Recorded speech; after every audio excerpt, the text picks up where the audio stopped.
Hello everyone, welcome to my UPSC. RPSC Rajasthan assistant professor की exam date announce हो चुकी है। 7 जनवरी को आपका एग्जाम है, 7 जनवरी 2024 को। इसके 18 टेस्ट ऑलरेडी हम करवा चुके हैं। जिन्होंने टेस्ट सीरीज ज्वाइन नहीं की है, टेस्ट सीरीज ज्वाइन कर लीजिए, आपकी रेगुलरिटी बनी रहेगी। आपको नोट्स मिल जाते हैं सिलेबस के, इंक्लूडिंग करंट अफेयर्स टोटल।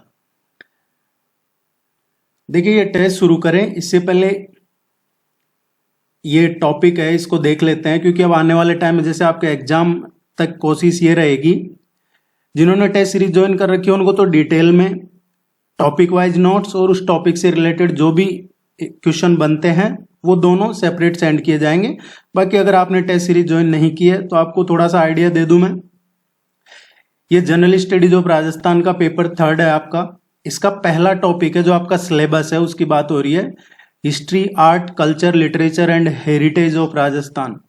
ये पहला सिलेबस में है टॉपिक। उसका जो सब टॉपिक है, ancient civilizations of Rajasthan with special reference to mesolithic sites in Rajasthan, later stone age sites in Rajasthan. और ये कुछ बता रखे, निम्बाहेड़ा, बागोर, मांड्या, ये साइट्स बता रखी है। तो ये पहला टॉपिक है। देखिए, मैसेज वगैरह करके पता नहीं करना है। टेस्ट सीरीज जिन्होंने ज्वाइन कर रखी है, आपको ये टेस्ट जब सेंड करेंगे तो इसके साथ इस टॉपिक के नोट्स और इस टॉपिक से रिलेटेड क्वेश्चन भेज दिए जाएंगे। और आगे भी आपको अब टेस्ट के साथ टॉपिक वाइज भी नोट्स और क्वेश्चन भेजे जाएंगे। पूरे सिलेबस के नोट्स ऑलरेडी आपको सेंड कर दिए गए हैं। करंट अफेयर्स के हम टाइम टाइम पे सेंड करते रहते हैं। इस टॉपिक के बारे में आप कैसे पढ़ सकते हैं, एंशिएंट सिविलाइजेशन ऑफ राजस्थान। अब आपके एग्जाम का जो लेवल है उस हिसाब से राजस्थान में जो एंशिएंट सिविलाइजेशन है, जैसे कालीबंगा सिविलाइजेशन हो गया, अब ये किस एरिया में है, कहां पे है, हनुमानगढ़, तो इतना पढ़ना है आपको। दूसरा, जैसे बात करते हैं हम, गिलुंड सिविलाइजेशन है। गिलुंड सिविलाइजेशन ये कहां का है, गिलुंड हो गया राजसमंद का। भीनमाल सिविलाइजेशन है, ये कहां का हो जाता है, जालोर जिले का। तो इस तरीके से पढ़ना है। एक तो इसको आपको टोटल जो सिविलाइजेशन है, एंशिएंट सिविलाइजेशन, ये 12-13 की लिस्ट है। इनको पर्टिकुलर एरिया वाइज देखना है, ज्यादा डिटेल में नहीं पढ़ना। दूसरा, उस टाइम पे उस पर्टिकुलर सिविलाइजेशन में, उस दौर में लोग क्या स्पेशल था, खेतीबाड़ी के लिए क्या यूज करते थे, वहां क्या कौन से एविडेंस मिले हैं उस सिविलाइजेशन के, चाहे वो एनिमल से, कैटल से रिलेटेड हो या फिर एग्रीकल्चर से रिलेटेड हो, इकोनॉमी से रिलेटेड हो, वो चीज आपको कोई स्पेशल हो, किस तरीके के टूल्स वो यूज करते थे, ये पढ़ना है। बस इतना ही आपको पढ़ना है। और इसके है जो आप पढ़ना चाहते हैं तो ये वेबसाइट है हमारी myupsc.in। इस myupsc.in ये हमारी वेबसाइट है। इस पर अगर आप लैपटॉप से देख रहे हैं तो राइट साइड में आपको कैटेगरी मिलेगी, जहां पे कैटेगरी में आप अल्फाबेटिकल ऑर्डर में है वो, तो वहां पे आपको आर पे राजस्थान जी के लिखा मिलेगा। आप उस पर क्लिक करते हैं तो उसमें आपको ये टॉपिक मिल जाएगा, ancient civilizations of Rajasthan with special reference to mesolithic sites in Rajasthan. ये पोस्ट मिल जाएगा। इसमें 1-2 पेज के आपके लिए नोट्स हैं और कुछ प्रैक्टिस 5-6 प्रैक्टिस क्वेश्चन है, तो आपको थोड़ा ओवरव्यू मिल जाएगा। एक बार जाके आप चेक कर सकते हैं। Let's begin. देखिए, टेस्ट सीरीज हिंदी और इंग्लिश दोनों में अवेलेबल है। आपके सब्जेक्ट्स के लिए भी अवेलेबल है। आप इस नंबर पे जो ऊपर दे रखा है, आपको इस पे कांटेक्ट कर सकते हैं, व्हाट्सएप वगैरह करके पूछ सकते हैं। Which inscription tells about the origin of Pratihar from Saumitra Lakshman.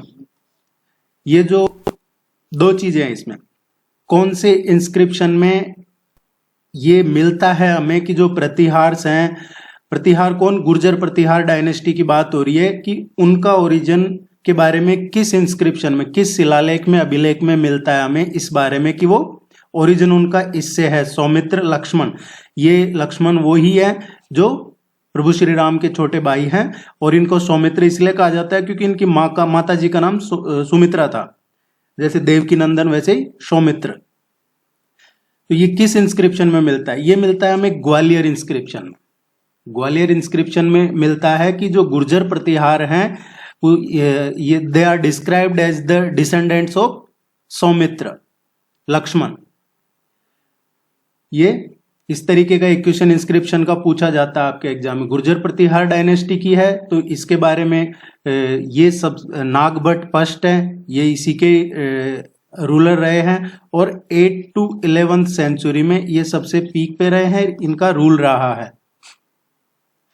Rajasthan की बात करें तो मंडोर, जो मंडोर है ये मारवाड़ में है, जोधपुर में, वहां पे रहा है इनका, हरिश्चंद्र ने रूल किया है ड्यूरिंग 6 to 9th सेंचुरी। और इस डायनेस्टी का है जो शुरू में रहा था उज्जैन से, और उज्जैन के बाद फिर बाद में ये कन्नौज शिफ्ट हो गए थे। इसका करेक्ट आंसर फर्स्ट आएगा। When was the मत्स्य संघ merged into the greater Rajasthan? इसमें दो चीजें हैं, एक तो मत्स्य संघ और दूसरा ग्रेटर राजस्थान। मत्स्य संघ क्या है? मत्स्य संघ को द यूनाइटेड स्टेट्स ऑफ मत्स्य कहें, या फिर इसको मत्स्य यूनियन कहें, या मत्स्य संघ कहें, ये तीनों एक ही चीज है। ये जब राजस्थान नहीं बना था उससे पहले इंडियन स्टेट हुआ करता था, छोटे छोटे रियासतें, रजवाड़े, राज्य ये हुआ करते थे। जैसे अजमेर राज्य हो गया, वैसे ये हुआ करते थे। अब ये जो मत्स्य संघ है ये इसकी स्थापना कब हुई थी? ये देखिए, वैसे तो इंटीग्रेशन ऑफ जो unification of Rajasthan, integration of Rajasthan, ये पूरा डिटेल में पढ़ाया हुआ है और आप जरूर देखिएगा, चैनल पे जाके आरपीएससी की प्लेलिस्ट होगी उसमें मिल जाएगा आपको। तो ये पूरा डिटेल में पढ़ाया हुआ है, फिर भी मैं बता देता हूं। ये मत्स्य संघ की स्थापना हुई थी 18 मार्च को 1948। और किसके मर्जर से हुई थी ये? अलवर, भरतपुर, धौलपुर एंड करौली जो थे उनके मर्जर से ये प्रिंसली स्टेट थे, अलवर, भरतपुर, धौलपुर और करौली, इससे ये मत्स्य संघ बना था। अब बात करते हैं इसका मर्जर कब हुआ ग्रेटर राजस्थान में। ग्रेटर राजस्थान क्या है? ग्रेटर राजस्थान कब बना? जब इसमें 4 स्टेट, जोधपुर, जयपुर, बीकानेर एंड जैसलमेर, जोधपुर, जयपुर, जैसलमेर और बीकानेर, ये 4 राज्यों का जब ज्वाइन हुआ तो जो इंटीग्रेशन हुआ 30 मार्च 1949 को, 30 मार्च 1949 में, 1949 में, उसको कहा जाता है ग्रेटर राजस्थान।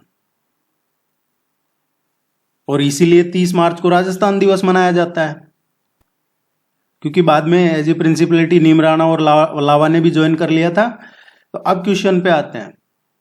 क्वेश्चन क्या पूछ रहा है? मत्स्य संघ ग्रेटर राजस्थान में मर्ज कब हुआ? ये 15 मई 1949, मई 15, 1949 को मत्स्य संघ का मर्जर हुआ ग्रेटर राजस्थान में।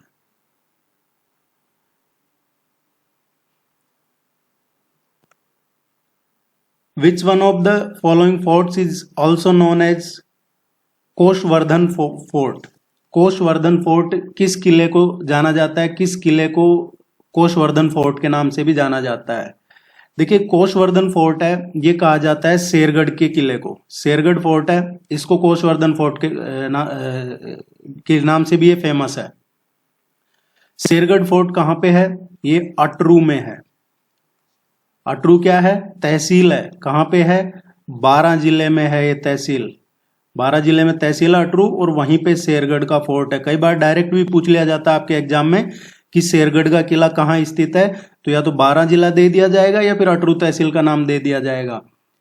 और एक क्वेश्चन और जो यहां से पूछ लिया जाता है आपसे कि शेरगढ़ का किला किस नदी के किनारे स्थित है, या फिर दुर्गावती नदी के किनारे इनमें से कौन सा किला स्थित है? तो ये शेरगढ़ फोर्ट या कोशवर्धन fort.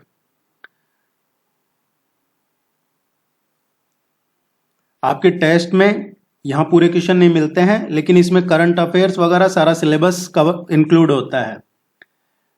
Somdev the author of Lalit Vigraharaj was the court poet of which Chauhan ruler? देखिए, एक तो ये क्लियर हो गया कि ये जो सोमदेव हैं ये ऑथर हैं किसके? ललित विग्रहराज के। आप पुराने प्रीवियस ईयर के आरपीएससी के पेपर देखेंगे तो आप कई बार पूछा गया है कि ललित विग्रहराज की रचना किसने की, was the author of Lalit Vigraharaj, तो ये सोमदेव है। अब ये किस चौहान रूलर के कोर्ट में कवि थे? सोमदेव। ये विग्रहराज फोर के इसमें कोर्ट में कवि थे। ये विग्रहराज फोर है, ये इनके टाइम का गोल्डन एज कहा जाता है और इनको विसल देव के नाम से भी जानते हैं। किस नाम से? विसल देव के नाम से भी जानते हैं इनको।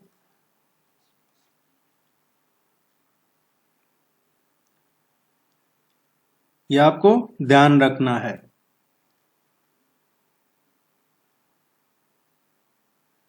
ये क्वेश्चन जरूर ध्यान रखना। सोमदेव, इन्होंने ही ललित विग्रहराज, और ये ललित विग्रहराज क्या है, इसमें क्या लिखा हुआ है? ललित विग्रहराज में जो चौहान रूलर हैं, पृथ्वीराज चौहान हो गए, उनके टाइम का मेंशन किया हुआ है। और इनको है जो एक नाम से और ब्रदर्स ऑफ पोएट भी कहा जाता है, कवि बांधव भी कहा जाता है इनको। दूसरा कि ये किस में मेंशन है कि जो पहले एक एजुकेशन सेंटर हुआ करता था, चौहान रूलर्स के टाइम पे एजुकेशन सेंटर हुआ करता था, और जिसको बाद में जो आक्रांता आए उन्होंने उसको मस्जिद में कन्वर्ट कर दिया, और अब वो 2.5 दिन का झोंपड़ा के नाम से फेमस है। तो वो इसी में लिखा हुआ है, जो ललित विग्रहराज है इसी में लिखा हुआ है कि जो 2.5 दिन का झोंपड़ा है वो पहले एक एजुकेशन सेंटर हुआ करता था, जैसे कोई गुरुकुल हो गया इस तरीके का, और बाद में उसको तोड़कर मस्जिद बना दिया 2.5 दिन का झोंपड़ा। फोर्थ इसका करेक्ट आंसर है।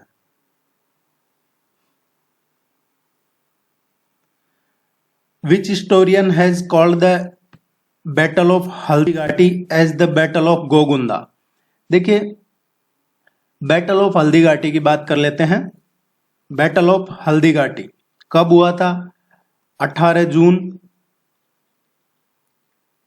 1576, 18 जून 1576 को ये हल्दीघाटी का युद्ध हुआ था। किसके बीच हुआ था? एक तरफ थे महाराणा प्रताप और दूसरी तरफ थी मुगल फोर्स, अकबर की जिस फोर्स थी, और अकबर की जो फोर्स थी उसको लीड कर रहे थे मान सिंह फर्स्ट थे, या आमेर के राजा थे उस टाइम, तो ये लीड कर रहे थे उसको, अकबर की सेना को। और ये हल्दीघाटी का युद्ध कहाँ हुआ? ये गोगुंदा के पास में ही हुआ था। गोगुंदा क्या है? गोगुंदा है ये तहसील है उदयपुर जिले में। अभी गोगुंदा उदयपुर जिले में तहसील है, और इसी गोगुंदा में एक नैरो वो है, माउंटेन है, पास है, जहां पे हल्दीघाटी का युद्ध हुआ था। अरावली की पहाड़ियां हैं और वहां पे एक सकड़ा पहाड़ी दर्रा है जहां पे हल्दीघाटी का युद्ध हुआ था। अब इस हल्दीघाटी के युद्ध को बैटल ऑफ गोगुंदा किसने कहा है? ये कहा है अब्दुल कादिर बदायूनी। अब्दुल कादिर बदायूनी ये एक हिस्टोरियन था, ट्रांसलेटर था, और ये मुगल एम्पायर था उस टाइम पे था ये। और ये इसको अब्दुल कादिर बदायूनी का एक क्वेश्चन और पूछ लिया जाता है कई बार, was known as the grand mufti of India. India का ग्रांड मुफ्ती इनमें से किसको कौन जाना जाता है? तो ये अब्दुल कादिर बदायूनी को ही कहा जाता है। इसने कई ट्रांसलेशन किए हैं, स्पेशली हिंदू वर्क्स जो एपिक रामायण है, महाभारत है, इनका भी इसने हिंदी में ट्रांसलेशन किया है। तो फर्स्ट इसका करेक्ट आंसर है।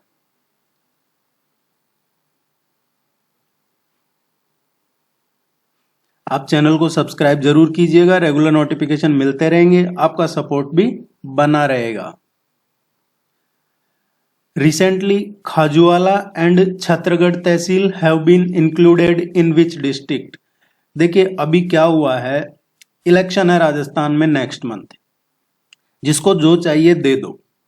पिछले 4 साल में राजस्थान में क्या रहा है सभी ने देखा है, लेकिन अभी पिछले 1 साल में क्या हुआ है? हालांकि पिछले 1 साल में कई अच्छे काम भी हुए हैं, लेकिन पिछले 4 साल में क्या हुआ है वो हमेशा चर्चा में ही रहा है, जनता चर्चा में नहीं रही है।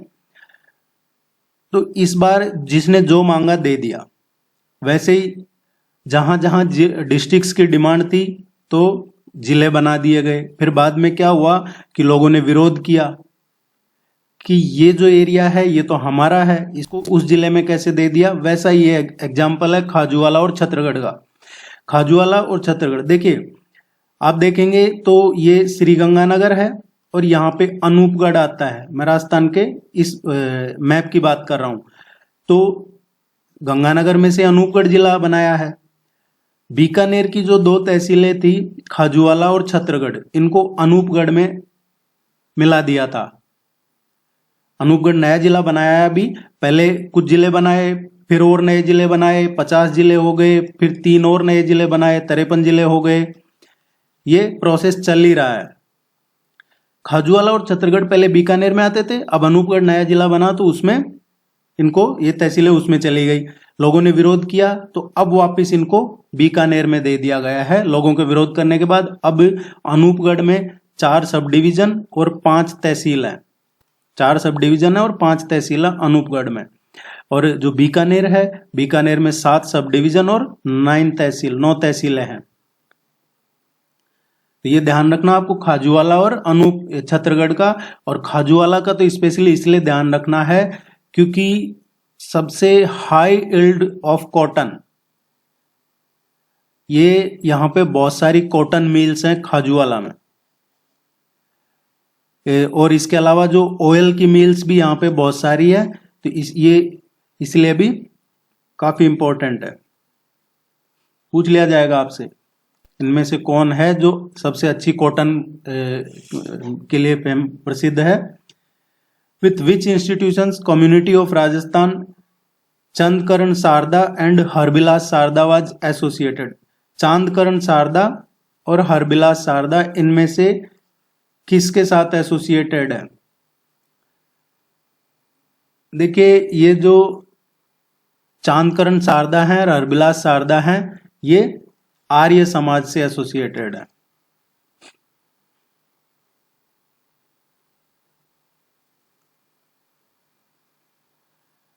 नेक्स्ट देखते हैं, what was the main centre of the activities of Govind Guru in 1911 and 12।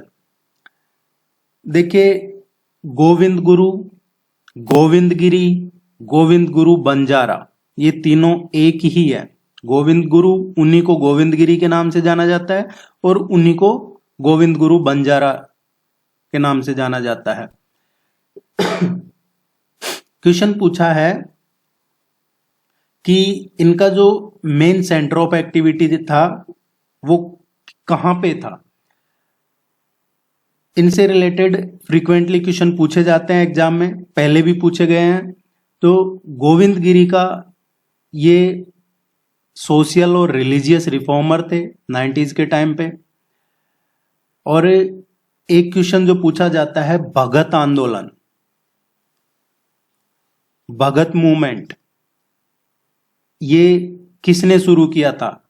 ये पहला मूवमेंट था राजस्थान का भील ट्राइब्स के लिए, भील कम्युनिटी के लिए था भगत मूवमेंट, और ये शुरू किया था गोविंदगिरी ने। ये क्वेश्चन पूछा जाता है तो ध्यान रखना आपको, भगत आंदोलन किसने शुरू किया, गोविंदगिरी ने। दूसरा, ये भील कम्युनिटी के डेवलपमेंट के लिए काम करते थे। भगत आंदोलन के अलावा जो एक क्वेश्चन पूछा जाता है इनका, संप सभा, संप सभा की स्थापना किसने की। तो ये भी गोविंदगिरी ने ही संप सभा की स्थापना की थी for the development of the Bhil community. और ये जो भगत आंदोलन था ये मेवाड़ में, डूंगरपुर, गुजरात, इन मालवा रीजन तक ये काफी डेवलप हुआ। ये इन रीजन्स में काफी एक्टिव थे। ये भगत आंदोलन है जो इससे काफी लोग जुड़े थे। और ये पहला भील आंदोलन था राजस्थान का 1883 में। इस क्वेश्चन की बात करें तो मेन सेंटर ऑफ एक्टिविटी क्या था। मेन सेंटर ऑफ एक्टिविटी जो था इनका वो बेडसा था। बेडसा ये विलेज है जो कहां पे है, ये डूंगरपुर जिले में है। बेडसा गांव है, ये सीमलवाड़ा तहसील में है। सीमलवाड़ा तहसील है डूंगरपुर जिले में, गुजरात बॉर्डर।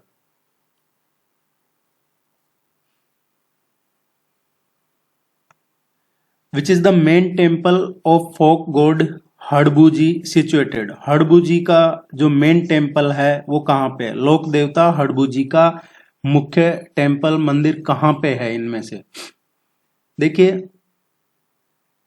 हड़बूजी का जो मेन वर्शिप प्लेस है ये फलौदी में है।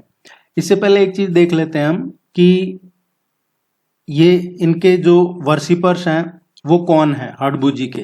जो सांकला राजपूत होते हैं, स्पेशली सांखला राजपूत, देर वर्शिप हड़बूजी।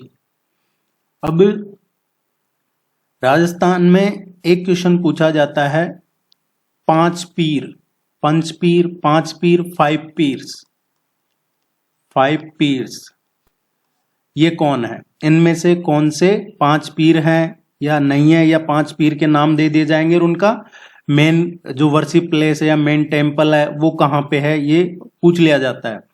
तो पांच पीर का वैसे तो पहले आपको ये करवा चुका हूं मैं, लेकिन फिर भी ये क्वेश्चन आया तो एक बार वापस ही कर लेते हैं ताकि आपका रिवीजन भी हो जाएगा। अगर आपने पहले के वीडियो नहीं देखे हैं तो देख लीजिए ताकि आपको रेगुलरिटी बनी रहेगी टेस्ट की। देखिए, पाबू जी हैं, इसके अलावा हड़बू जी हैं, ये पांच पीर की बात हो रही है। रामदेव जी हैं, मंगलिया जी हैं और मेहा जी हैं, ये पांच पीर है। तो क्वेश्चन में हड़बू जी की बात हो रही है, तो ये पांच पीर हैं, इनके नाम जरूर ध्यान रखिएगा। और ये कहाँ पे है, इनका मेन जो वर्शिप प्लेस या टेम्पल है वो जरूर ध्यान रखिएगा। हड़बू जी की बात हो रही है तो हड़बू जी का जो मेन वर्शिप प्लेस है ये बेंगटी में है, बेंगटी। और बेंगटी कहाँ है? फलौदी में। पहले जोधपुर जिले में आता था, अब फलौदी नया जिला बन गया है, तो बेंगटी फलौदी जिले में है। कोल्लू है, ये कोल्लू गांव है, एक्चुअली विलेज है, और ये किसका है? ये भी फलौदी में ही है।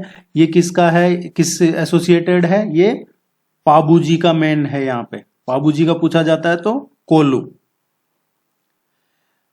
इसी तरीके से देखिए, ये पंचपीर, अब जिनको नहीं पता है तो पंचपीर जैसे फाइव ग्रेट सन्स, अब इन्हीं को पर्शियन में देखा जाए तो पर्शियन में पंचपीर कौन है? पर्शियन में स्पेशली राजस्थान का एग्जांपल देखें या इंडिया का, तो पंचपीर तो टोटल है। तो जैसे एक तो लाल शहबाज कलंदर हैं जो अभी सिंध पाकिस्तान में है, दूसरे हैं जो शेख बाबा फरीद हैं, ये भी पंजाब जो पाकिस्तान के पास है उसमें है, तीसरा जो ख्वाजा कुतुबुद्दीन बख्तियार काकी है वो महरौली दिल्ली में है। ये जो पार्शियन पंचपीर है उनकी बात कर रहा हूँ। और इसके अलावा जो हजरत निजामुद्दीन औलिया है दिल्ली में है। राजस्थान की बात करें तो ख्वाजा मोइनुद्दीन चिश्ती, जिनको गरीब नवाज के नाम से गरीब नवाज भी कहा जाता है, तो ये अजमेर में है। तो अब ये क्लियर हो गया होगा पंचपीर क्या है। इस क्वेश्चन का करेक्ट आंसर 4 है।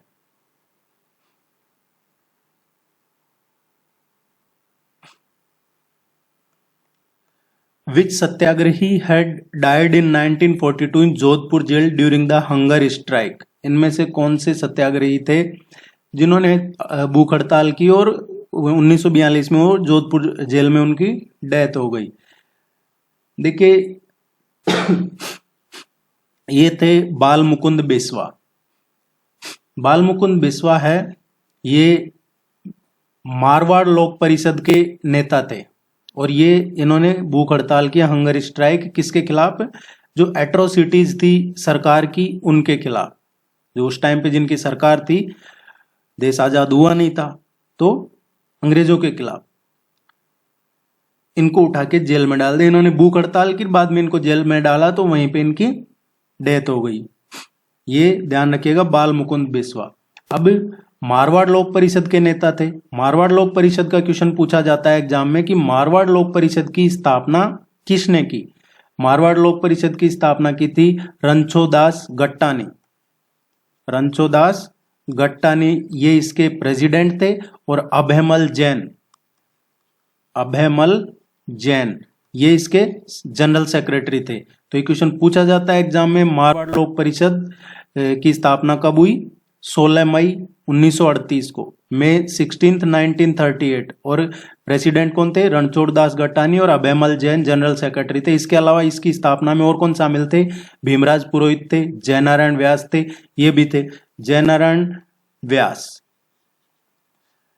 व्यास कौन थे? सभी जानते हैं। जयनारायण व्यास हैं ये तीसरे चीफ मिनिस्टर थे राजस्थान के तीसरे मुख्यमंत्री बने थे जयनारायण व्यास।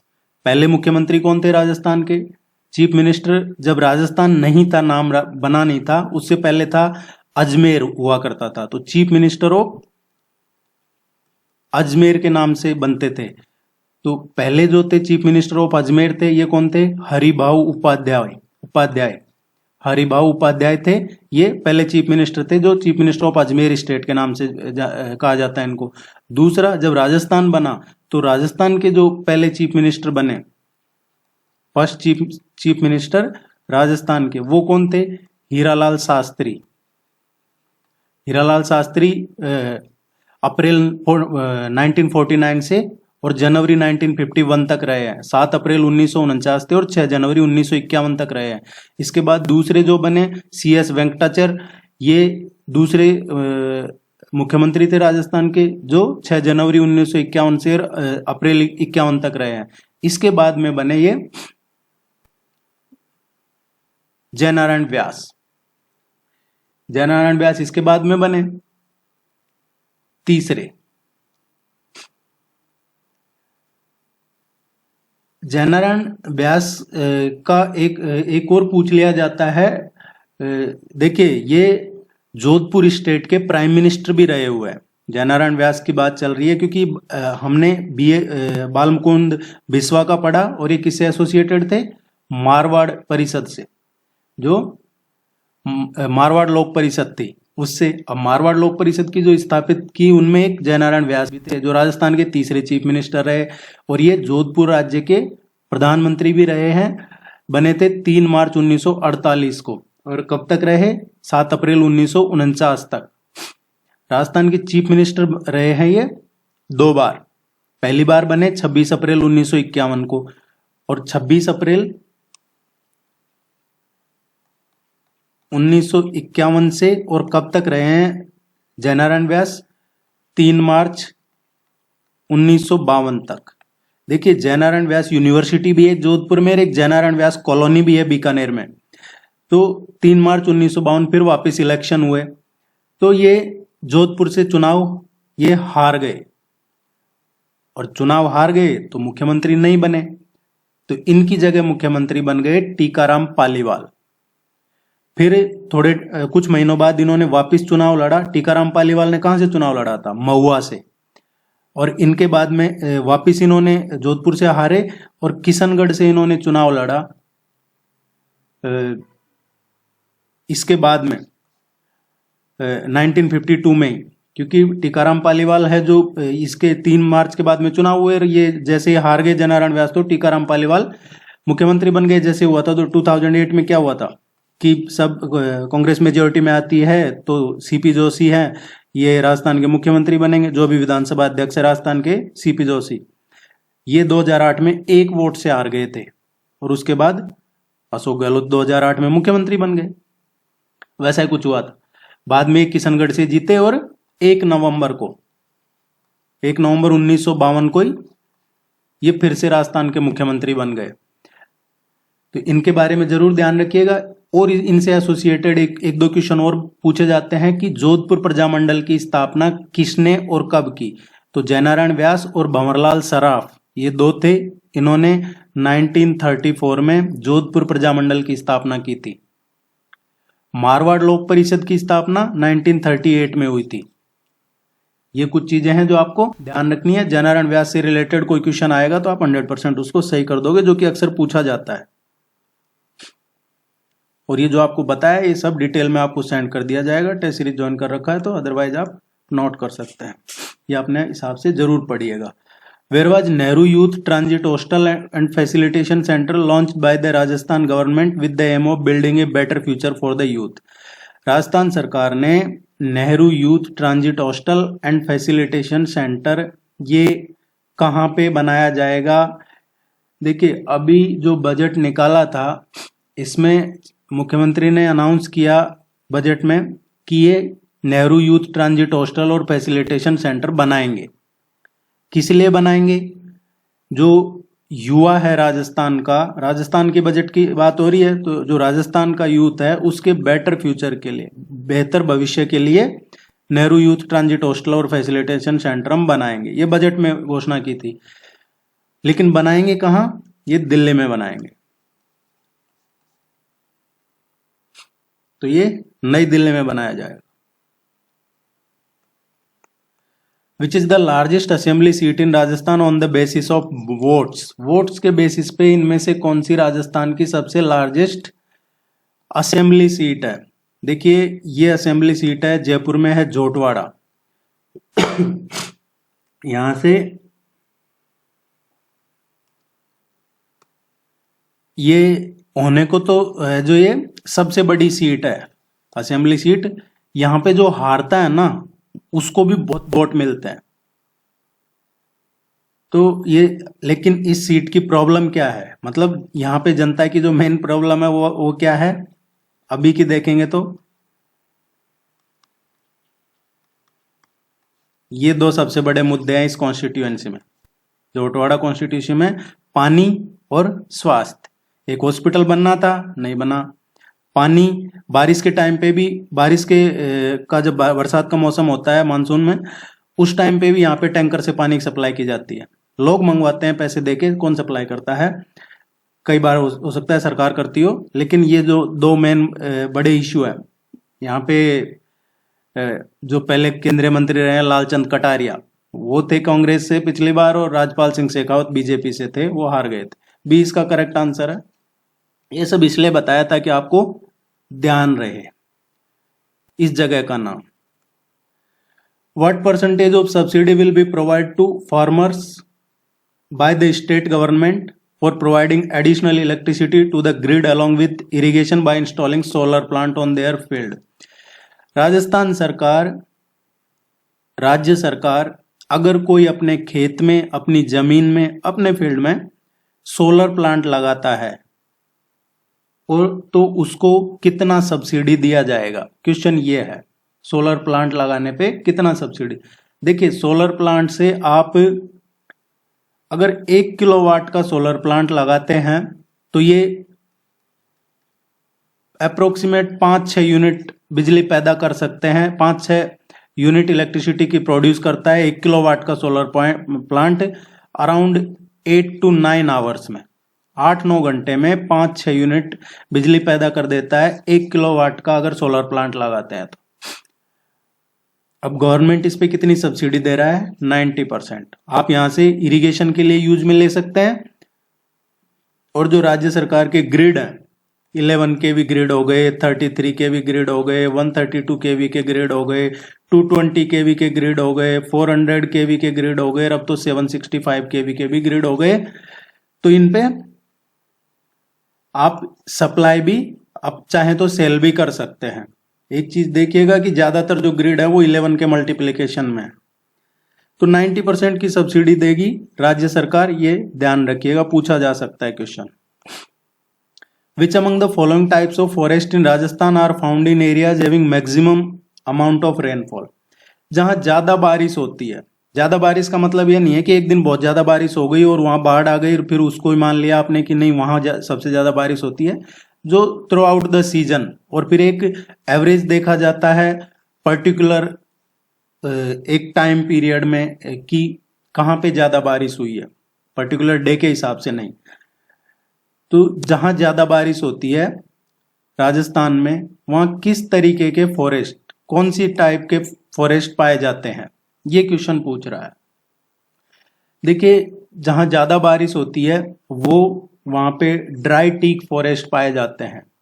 स्पेशली जनरली ज्यादातर की बात करें तो सदर्न राजस्थान का जो पार्ट है, और सदर्न राजस्थान अरावली की बात हो रही है, अरावली रेंज। यहाँ पे ज्यादा बारिश होती है, अराउंड 75 टू 100 सेंटीमीटर का, जहां कम से कम इतनी हो वहां पे dry teak forest. Dry teak forest ये है शुष्क सागवान वन जिनको कहा जाता है, वो है ड्राई टीक फॉरेस्ट।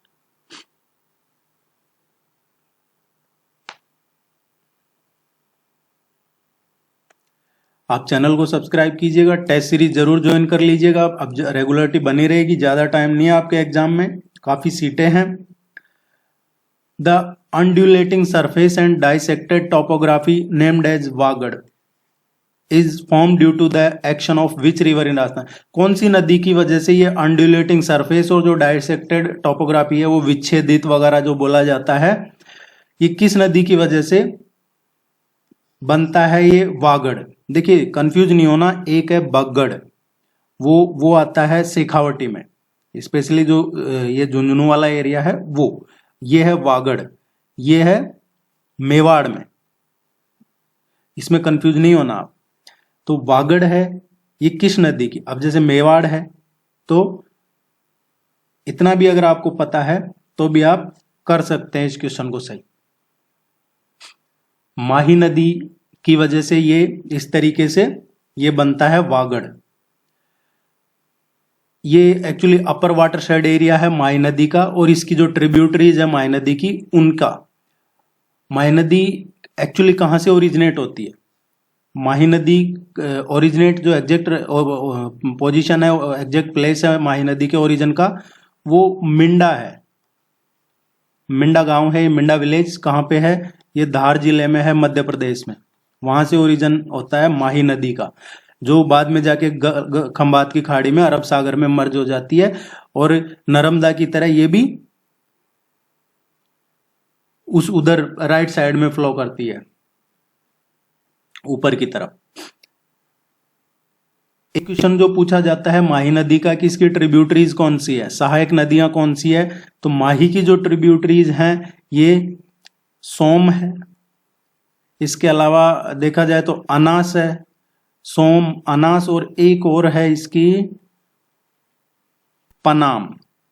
सोम, अनास और पनाम, ये तीन इसकी माही नदी की इंपॉर्टेंट ट्रिब्यूटरीज है। जो पूछा जाता है कि इनमें से कौन सी माही नदी की ट्रिब्यूटरी है, या ये तीन किस नदी की ट्रिब्यूटरी है, ये क्वेश्चन पूछे जाते हैं एग्जाम में। सोम नदी है, ये माही की राइट बैंक ट्रिब्यूटरी है।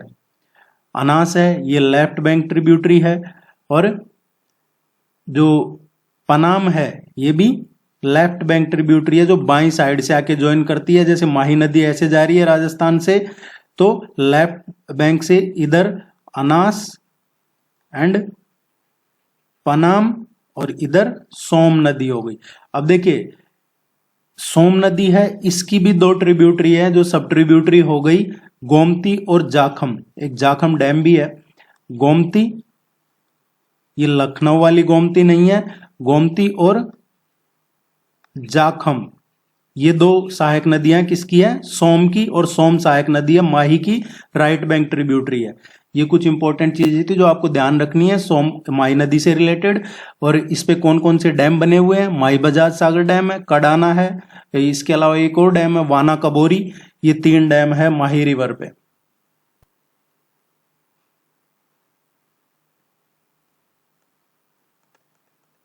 Which is not A correct match? Not A correct match, incorrect कौन सा है, गलत कौन सा है, सही से करेक्टली मैच नहीं कर रहा है। क्वेश्चन को अच्छे से पढ़ना है ताकि गलती ना हो। हाईटेक ग्लास, ये कुछ इंडस्ट्रीज हैं, और ये कहां पे है? हाईटेक ग्लास ये इंडस्ट्री धौलपुर में है। व्हाइट सीमेंट निम्बाएडा, ये सही नहीं है। टायर ट्यूब का जो इंडस्ट्री है अलवर में है। पॉलीमर से रिलेटेड शाहपुरा में है, ये सही है। देखिए जो व्हाइट सीमेंट का है ये कारखाना निम्बाएडा में नहीं है, हालांकि निम्बाएडा में भी बनता है थोड़ा, लेकिन कारखाना जो इंडस्ट्री है वो नहीं है। इंडस्ट्री इसकी गोटन में है, फेमस इंडस्ट्री गोटन में है। और गोटन में कब बनी है? ये कमीशन हुई थी 1984 में। और गोटन कहाँ पे है? जिनको नहीं मालूम है, गोटन नागौर जिले में है।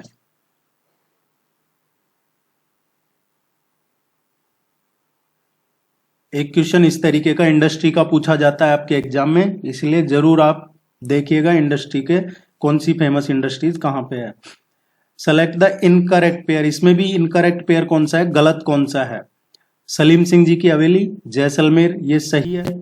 कई बार डायरेक्टली पूछ लिया जाता है सलीम सिंह जी की हवेली कहाँ पे अवस्थित है, स्थित है, कहाँ सिचुएटेड है, तो जैसलमेर में। जसवंत थड़ा जोधपुर में, ये सही है। अर्थुना टेम्पल डूंगरपुर में। त्रिपुरा सुंदरी टेम्पल बांसवाड़ा में, ये सही है। देखिए जो अर्थुना टेम्पल है ये डूंगरपुर में नहीं है, ये भी बांसवाड़ा में है।